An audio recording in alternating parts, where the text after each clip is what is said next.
Salmo 34, na nossa série de Consolo nos Salmos. O último salmo que a gente viu foi Salmo 32, né? E nesse salmo a gente viu como é feliz aquele que recebeu perdão, né? A felicidade de alguém que realmente recebeu o perdão de Deus, mas também a gente viu o fato que, dependendo das nossas atitudes para com Deus, né, às vezes a mão de Deus precisa pesar um pouco mais sobre as nossas vidas para que a gente se humilhe, para que a gente confesse o nosso pecado, como Davi fez, né, e para que a nossa comunhão com Deus seja restaurada. Hoje, no Salmo 34, a gente vai falar sobre algo muito importante também. E quando a gente compra um produto, né, seja numa loja, pela internet, a gente geralmente tem uma garantia, né? Ainda bem, porque pode quebrar. Infelizmente, as coisas hoje em dia têm garantia curta, porque eletrônicos em 2 anos geralmente são descartáveis, né? Mas você só pode acionar essa garantia se não foi feito um mau uso, né? Se foi culpa sua, porque você não seguiu as instruções do manual, é culpa sua. Então você não tem direito, né? Você perdeu o direito de acionar essa garantia. E às vezes a gente pensa que com Deus é assim, né? Às vezes a gente pensa que quando a gente obedece, quando a gente anda na linha, né? A gente pode clamar a Deus, Ele nos responde. Ele nos livra e tudo mais. E às vezes pode até ter uma sensação falsa de que a nossa obediência até ganha um certo direito de Deus, né? Como se Deus estivesse devendo para a gente agora, né? Que agora realmente a gente tem direito para clamar e Ele tem que nos responder, porque a gente seguiu a palavra de Deus, a gente seguiu as instruções que Ele nos deu. Mas, por outro lado, quando a gente está desobediente, quando a gente causou algum problema, né? Por outro lado, a gente pode pensar nesse pensamento que eu acho que Deus não está me ouvindo. Não sei se Ele vai me livrar, porque eu fiz isso e aquilo. A gente perdeu o direito de pedir ajuda, agora tem que se virar sozinho, né? Agora resolve você mesmo, porque no final foi você que causou esse problema. Mas isso exclui totalmente a graça de Deus, né? O nosso Deus é gracioso, isso não é graça. E o Salmo 34 hoje nos mostra que a nossa desobediência pode nos levar para um lugar perigoso, né? A nossa burrice, né? A nossa falta de sabedoria e pedir direção para Deus pode nos causar muitos problemas, né? Mas não é que a gente aí não pode clamar mais a Deus. Não, mesmo assim, e pela graça de Deus, nós podemos clamar a Ele e ser liberto de todos os problemas quando nós nos humilhamos. Isso que Davi vai nos mostrar. E já pegando o gancho, também precisamos tirar essa ideia que a nossa desobediência nos rouba do direito de clamar a Deus, né?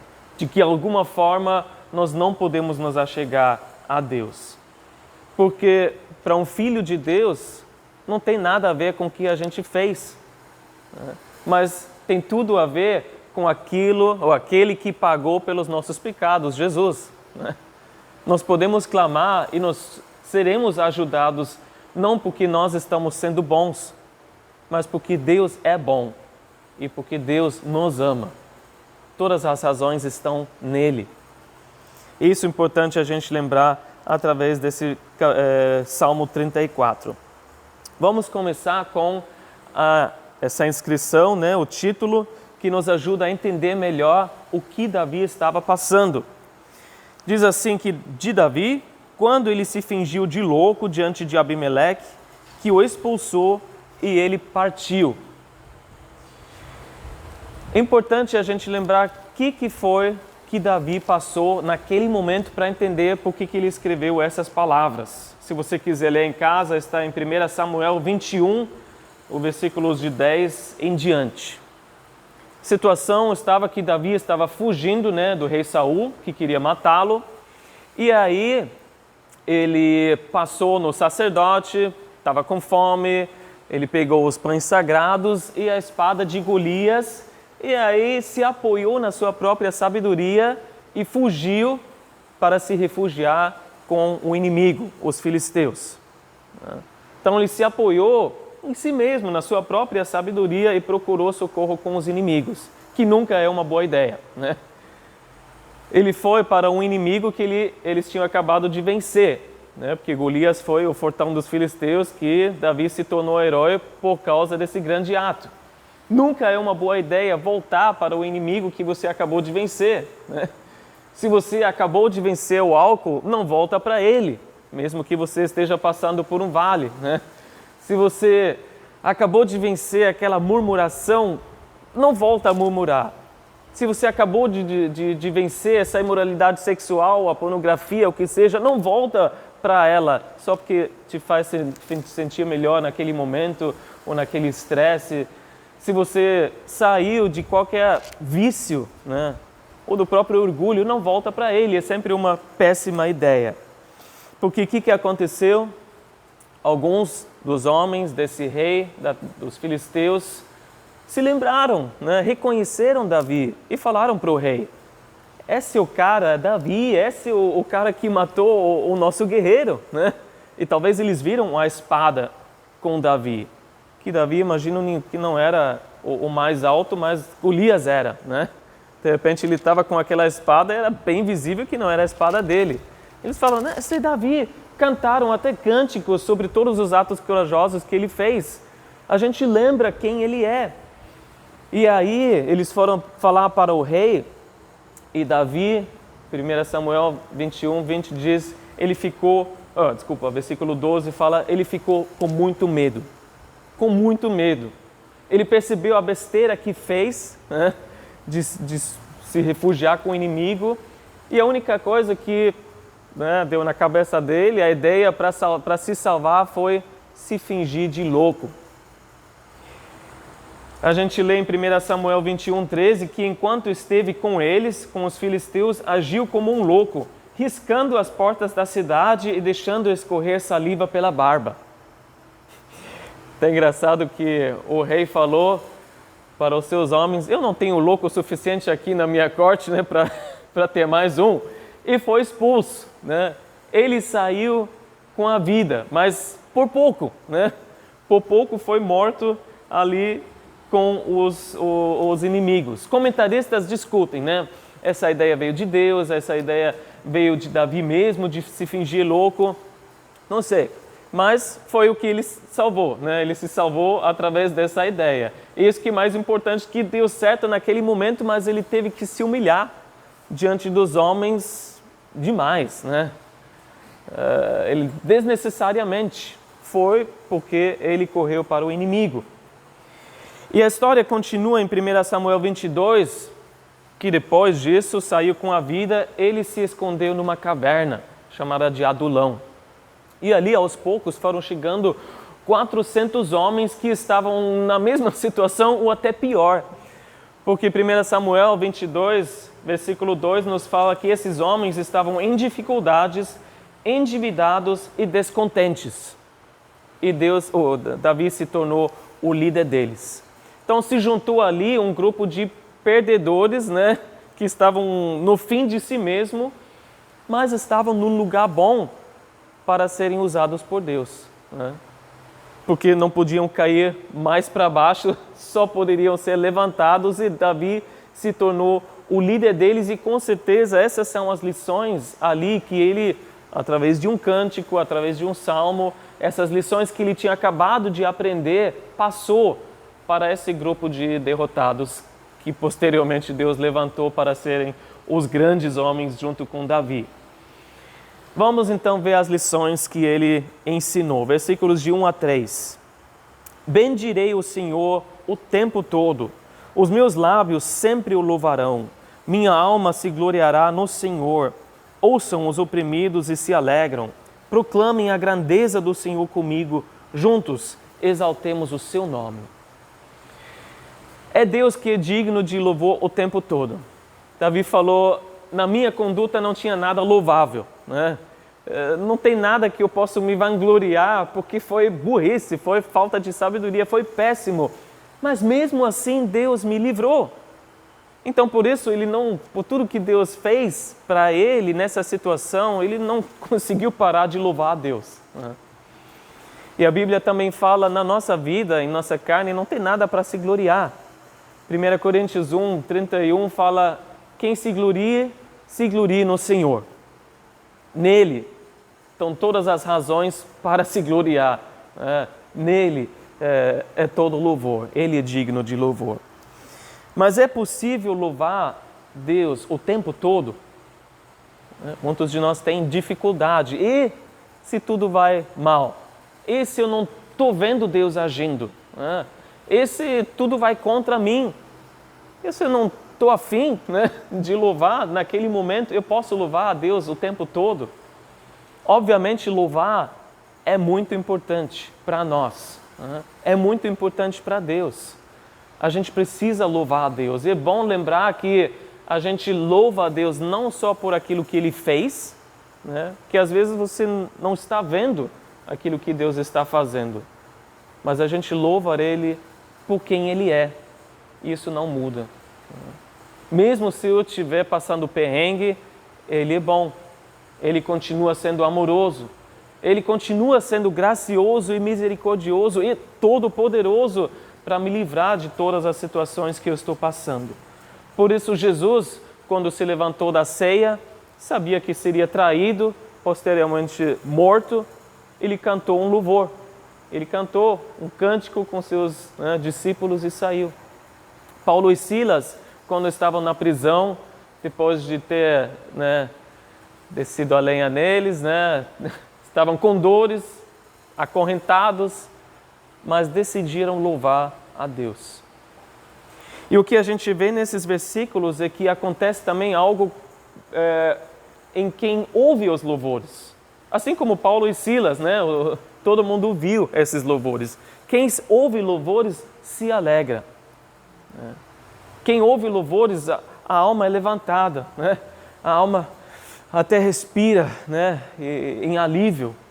Porque o que acontece é que quem ouve os louvores levanta os olhos para aquele que pode ajudar, para aquele que continua sendo todo-poderoso e fiel em todas as situações. Então, o louvor alegra outros, mas o louvor também, no versículo 3 diz, cantem comigo, deve acontecer junto com outros. Aqui ainda é meio difícil, mas você já experimentou louvar a Deus com centenas de pessoas? Eu lembro especificamente de um retiro de homens. Não sei, tem algo que quando um monte de homem está junto e canta assim com toda a alma, com todo o pulmão, é maravilhoso, Você sente como é poderoso estar junto louvando a Deus. Isso faz algo com você, principalmente une todo mundo. Você cantar em uníssono, como se fosse uma voz só. E aí pode até cantar aquela pessoa que não tem uma voz tão agradável, vai também, porque ninguém está ouvindo tanto, mas Deus está ouvindo, se alegra, Quando a gente canta assim, os cristãos podem discordar de tanta coisa, mas o que a gente pode fazer junto é louvar a Deus. Não importa se você acha que a tribulação vai vir e a gente vai ser arrebatado no meio ou depois, a gente pode louvar a Deus junto, Não importa se você acha que os bebês precisam de 3 gotas de água ou a pessoa precisa, ou, vamos dizer, o adulto precisa de algumas gotinhas de água, ou você precisa ser imerso na água, a gente pode louvar a Deus junto. O louvor nos une, e por isso no céu vai ter muito louvor. E também porque a gente vai ver Deus por quem Ele é. Sem distrações, sem obstáculos, a gente vai ver com os olhos bem abertos quem Deus sempre foi.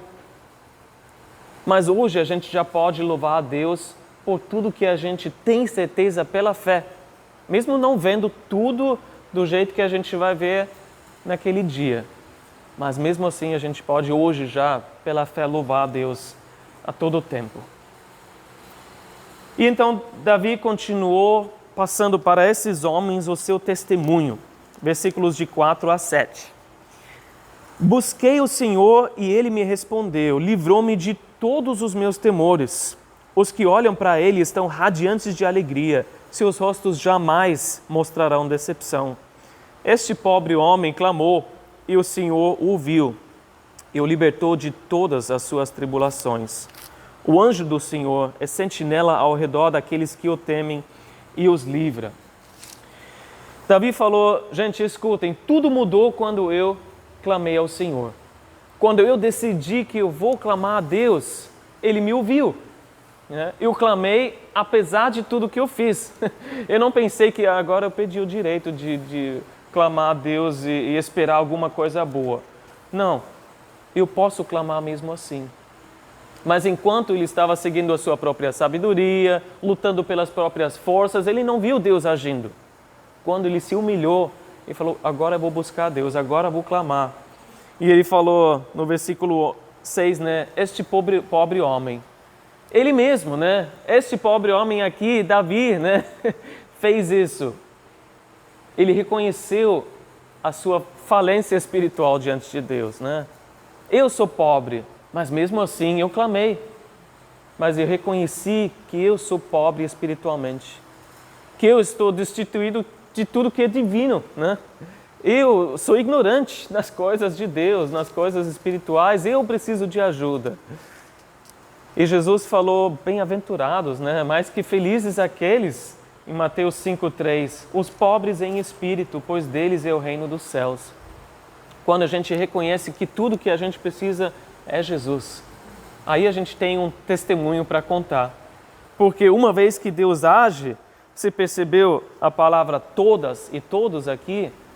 Deus livrou de todos os temores. Deus livrou de todas as tribulações.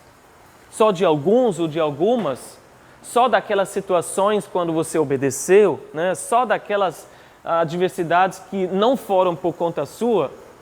Não, de todas as situações, mesmo aquelas quando você achava que era esse caminho, na sua teimosia, se enfiou em um momento que não era legal, que era difícil, mesmo assim você clamou. E principalmente, essa é a graça de Deus, principalmente nesses momentos que você não merece mesmo, ser ajudado. Que qualquer um poderia falar, um ser humano falaria, agora, a gente tem na Alemanha esse ditado, não sei se tem aqui, agora você vai tomar essa sopa sozinho, Pega a tua colher e toma essa sopa salgada, Vai terminar, não vai levantar da mesa até terminar esse daqui que você salgou. Mesmo quando a gente não merece. Mas precisa fazer o quê? Olhar para Deus. Versículo 5. Olhar para aquele que pode ajudar. Tirar os olhos e a atenção daquelas adversidades, da tribulação, de si mesmo, de todas as circunstâncias e colocar os olhos em Deus. Vocês sabem o que aconteceu quando Pedro estava andando sobre as águas? Quando ele afogou, começou a afogar, quando ele tirou os olhos de Jesus. Quando ele olhou para as circunstâncias, quando ele olhou para o vento, o mar impetuoso, ele falou, não vou dar mais nenhum passo. Mas também quando que ele foi salvo? Quando ele clamou. E foi apenas uma oraçãozinha, Senhor, salva-me. E ali estava a mão de Deus tirando ele, livrando ele, daquela situação. E o resultado, Davi testifica, são rostos radiantes. É um rosto cheio de alegria. Alguém que vê a sua salvação chegando não vai ter uma decepção. Imagina um náufrago numa ilha deserta, depois de meses e meses esperando o resgate, chega o navio. O navio está se aproximando e parece que é para ele mesmo. Ele não vai tirar os olhos desse navio, vai dormir ali na praia mesmo, vai esperar essa salvação chegar. E assim é para a gente. Quem pode ajudar é Deus. A gente não pode tirar os nossos olhos dele. Mais ainda que nós temos olhos de fé para enxergar o mundo invisível, que está no versículo 7. Nós estamos cercados de seres espirituais que são infinitamente mais fortes do que um mero ser humano. Anjos estão ao nosso redor. Hebreus fala que são espíritos ministradores para nós servir, né? Nós que fomos salvos. Anjos acampam ao nosso redor. E antigamente você colocava o que no meio do acampamento? A pessoa ou a coisa mais importante, né? Rodeado pelos soldados, era o líder, né? Ali no meio. Era o tesouro ali no meio. Em Israel era o tabernáculo que ficava no meio, o mais importante. Em outras palavras, você é o tesouro de grande valor para Deus. Você é colocado ali no meio e os anjos acampam ao seu redor. Vocês devem lembrar da história de Eliseu, né? Que o rei queria matar Eliseu porque ele sabia sempre de tudo o que estava acontecendo, né? Que Deus falava para ele. O rei ficava furioso, cercou a cidade onde ele estava e o servo, né? O discípulo ali de Eliseu entrou em pânico. É o fim, né? A gente não vai sair dessa. Mas em 2 Reis está essa história, capítulo 6, Eliseu falou, não tenha medo, aqueles que estão conosco são mais numerosos do que estes.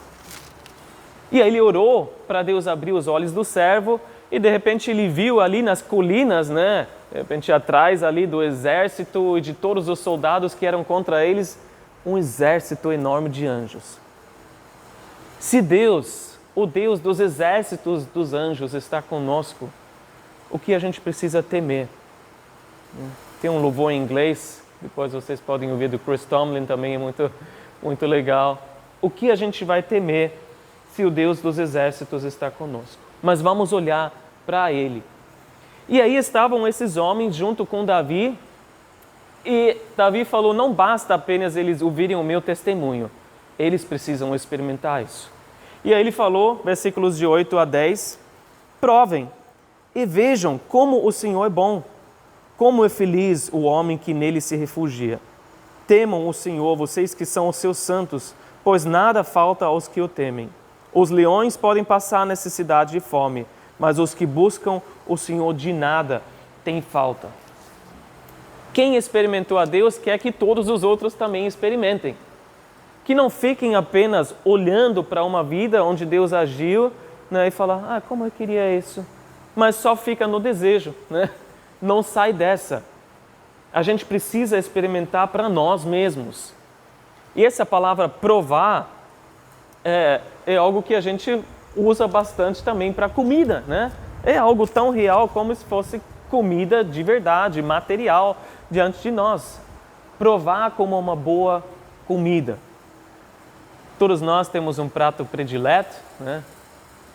Quais são os pratos prediletos de vocês?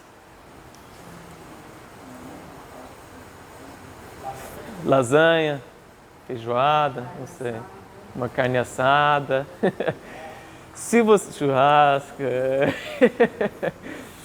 Também tem pratos exóticos, né? E de repente alguém gosta de uma comida tailandesa, sei lá, uma comida, talvez não um cachorrinho da China, mas sei lá, alguma coisa. O meu tio, hoje já tem 80 anos, né?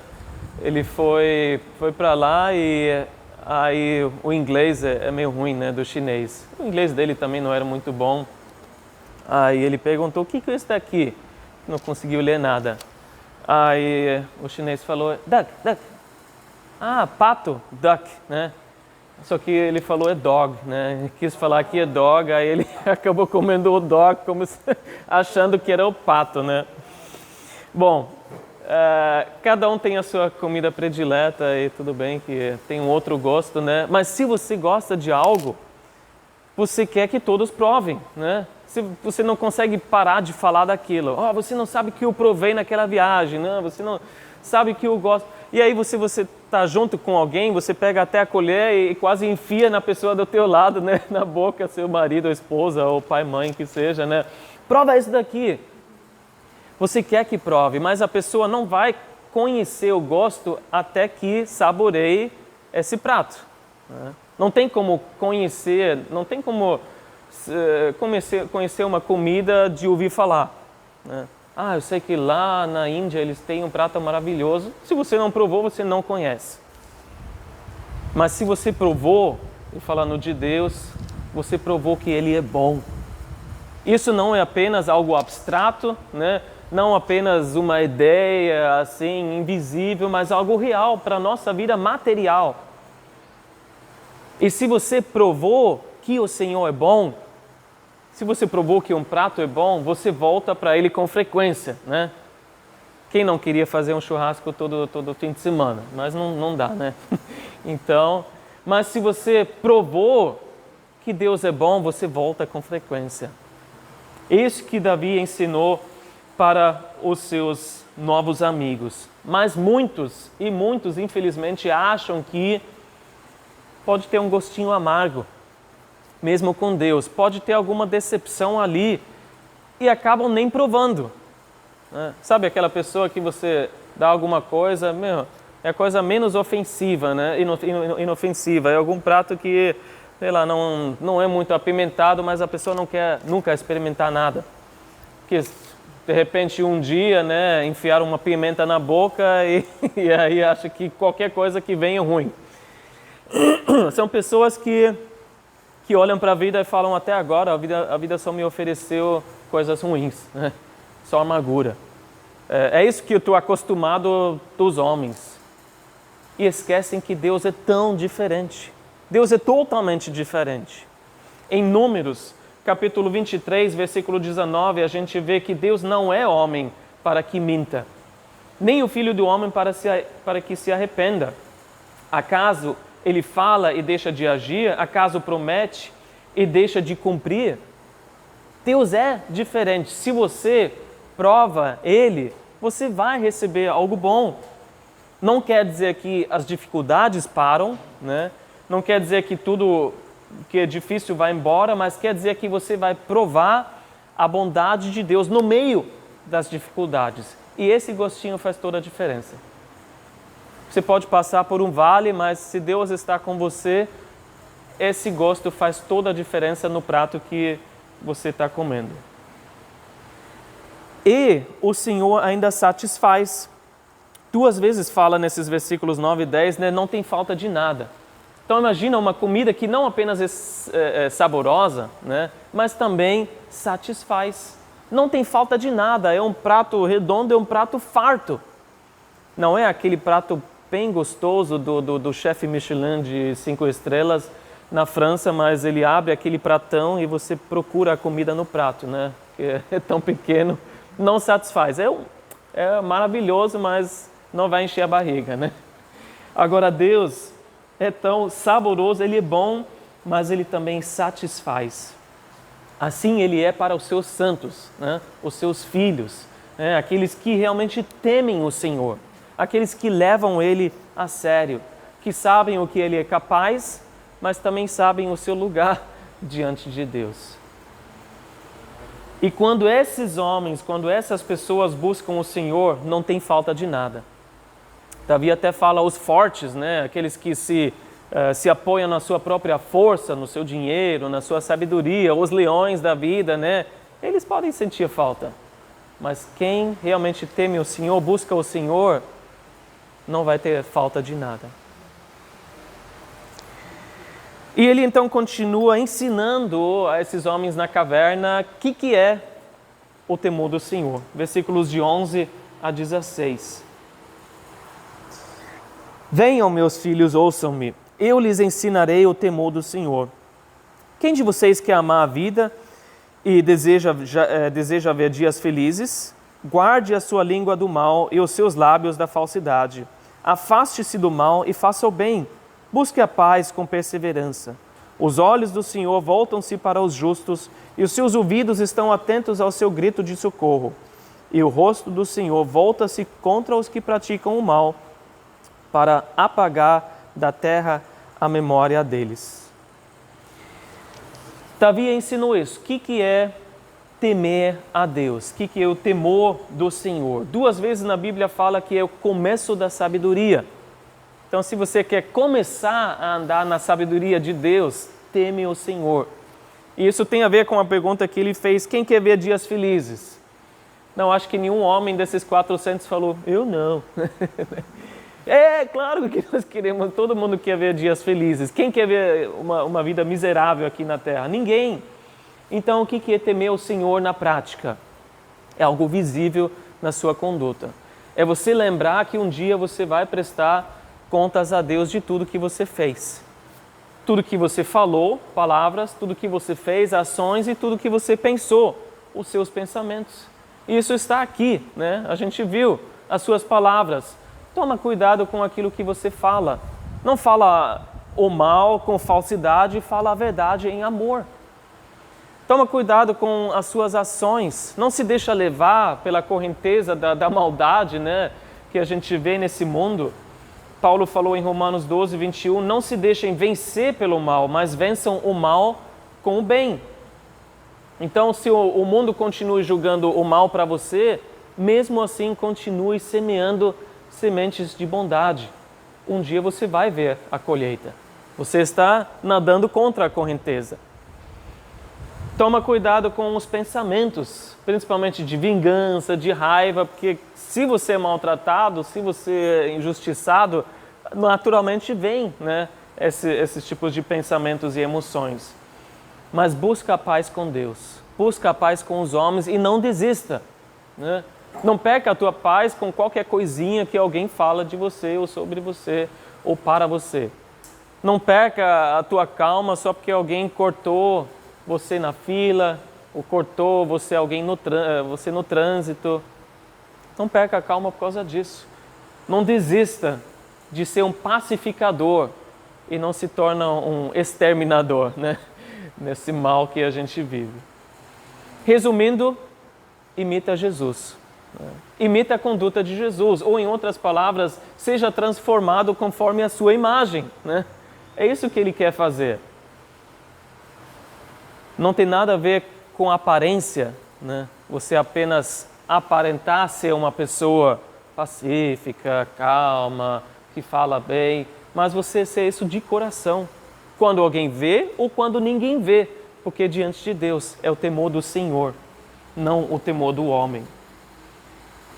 E ele fala, quem tem essa atitude, quem vive assim, tem toda a atenção de Deus. Os olhos de Deus ou os ouvidos de Deus estão atentos para alguém assim, que clama e Deus ouve, porque ele confia em Deus, ele teme a Deus. 2 Crônicas 16, versículo 9, nos fala que os olhos do Senhor estão atentos sobre toda a terra, para fortalecer aqueles que lhe dedicam totalmente o coração. Basta uma pessoa que diz, a minha vida deve ser dedicada totalmente ao Senhor. E Deus está procurando a terra toda para encontrar um coração assim, para se mostrar forte e para fortalecer essa vida. Mas em contraste, o que a gente leu aqui nesses versículos, no último aqui, versículo 16. Quem pratica o mal não vai prevalecer. A memória será apagada, né? No final só vai viver a maldade desse mundo porque não teme o Senhor. E Deus sempre se volta contra a maldade. Ele não é contra a pessoa, ele ama o pecador, mas ele é contra a maldade. Davi continuou falando, os versículos de 17 a 22, então, desses livramentos que ele viveu. Os justos, versículo 17, clamam, o Senhor os ouve e os livra de todas as suas tribulações. O Senhor está perto dos que têm o coração quebrantado e salva-os de espírito abatido. O justo passa por muitas adversidades, mas o Senhor o livra de todas. Protege os seus ossos, nenhum deles será quebrado. A desgraça matará os ímpios, e os que odeiam o justo serão condenados. O Senhor redime a vida dos seus servos, ninguém que nele se refugia será condenado. É fato, Davi falou, se você clama, né, se você tem um relacionamento com Deus, você é um justo, você é um filho dele, você clama e ele responde. E ele livra de todas as tribulações. Não só algumas, não só aquelas que não foram por conta própria, mas de todas. E ele queria que todos soubessem disso. Agora, se você já está seguindo Deus há muito tempo, ou se você começou a seguir a Deus recentemente, pode parecer que você tem mais problemas do que antes, né? E principalmente no começo. E aí é nesse momento que muitos, infelizmente, desistem, né? E são pequenas coisas, é uma dor de dente que você fala, nossa, agora que eu estou seguindo a Deus, está vindo isso, né? E pessoas desistem por poucas coisas porque falam, parece que a vida era mais fácil antes.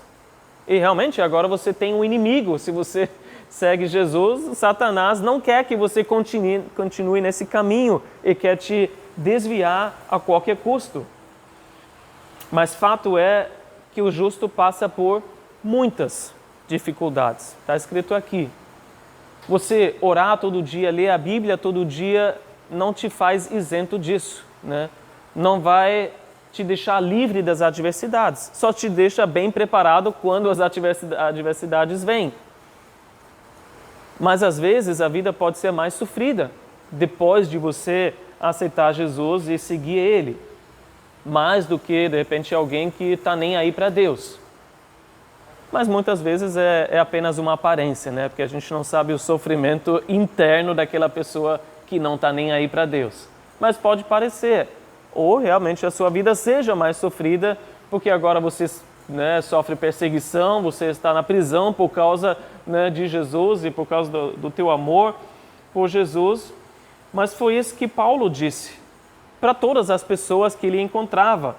Atos 14, 22 fala que ele estava fortalecendo os discípulos e encorajando-os a permanecer na fé, dizendo: é necessário que passemos por muitas tribulações para entrarmos no reino de Deus. E Paulo ensinou isso, acredito eu, em todas as cidades onde ele foi. Mas ele também encorajou, né, os irmãos para permanecerem firmes da fé, apesar das muitas tribulações que a gente vive. E Davi fez a mesma coisa. Vocês, endividados, né, no fim de si mesmo, estão passando por muitas tribulações. Mas agora vamos seguir a Deus. Qual é a diferença entre alguém que segue ou não segue a Deus? Bom, quem está do lado de Deus, tem Deus ao seu lado, né? Essa é a diferença. Você vai passar por muitas tribulações, mas Deus te livra de todas. Deus te livra de todas. Ou Ele tira essa adversidade do seu caminho, né, da sua vida, e de repente não está mais. Ou Ele tira você daquela adversidade, né, e de repente te planta ali em outro lugar e você está longe.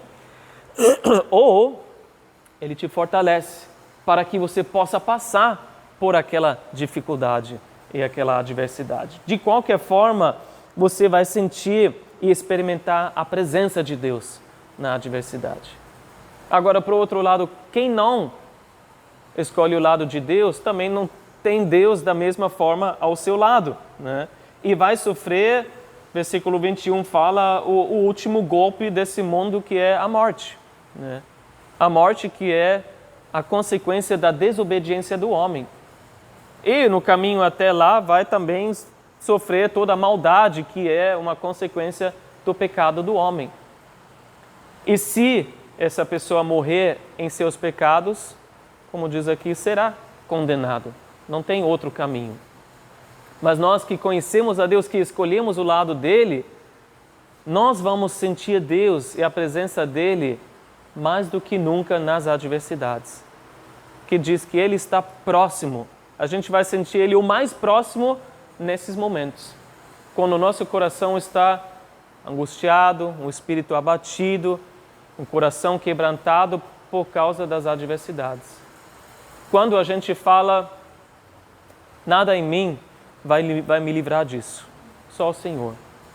Quando você reconhece que foram talvez até as suas incapacidades, as suas falhas que te levaram para sofrer daquele jeito. Quando você está ciente que você chegou no fim das suas próprias forças e você lembra que você é apenas pó. E as adversidades te deixam com o coração quebrantado. É nesses momentos que o Espírito vem e te lembra que Jesus passou pelas mesmas coisas. Que Jesus, enquanto estava aqui na terra, Isaías 53 fala, versículo 3, que ele foi desprezado e rejeitado pelos homens, um homem de tristeza e familiarizado com o sofrimento. E nesse momento de coração quebrantado, você clama em humildade, porque você sabe que só Ele pode te livrar e te salvar. Você se lembra que a Bíblia fala que Deus se opõe aos orgulhosos, mas concede graça aos humildes. Você lembra disso, você clama e você lembra que Deus pode curar esse coração quebrantado. Como? Eu não sei, você não sabe, mas a única coisa que você pode fazer é pegar esses pedaços, né, tudo despedaçado e dar para Deus. Está aqui o meu coração quebrantado por causa dessa adversidade. E Ele sabe consertar. E Ele vai consertar. Um dos últimos versículos aqui fala que nenhum osso será quebrado, né? E isso é uma profecia, na verdade, do Messias. João 19, o Evangelho de João, ele faz questão de citar esse versículo porque se refere à crucificação de Jesus, porque era costume, né? João nos conta que as pernas eram quebradas, né, daquelas pessoas na cruz para acelerar a morte.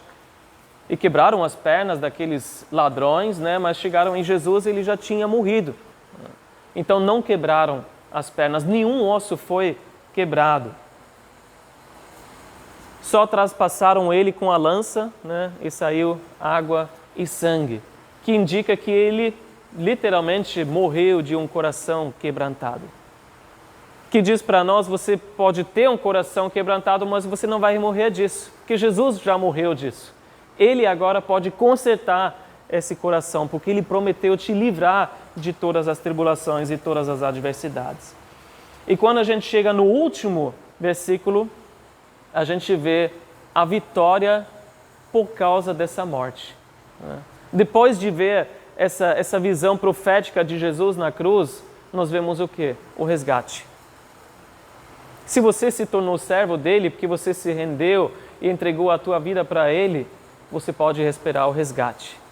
Você pode clamar e esperar que Ele te livra de todas as dificuldades. Você será redimido. Se você se refugia nele e não como Davi com os inimigos, né, no mundo, onde estiver.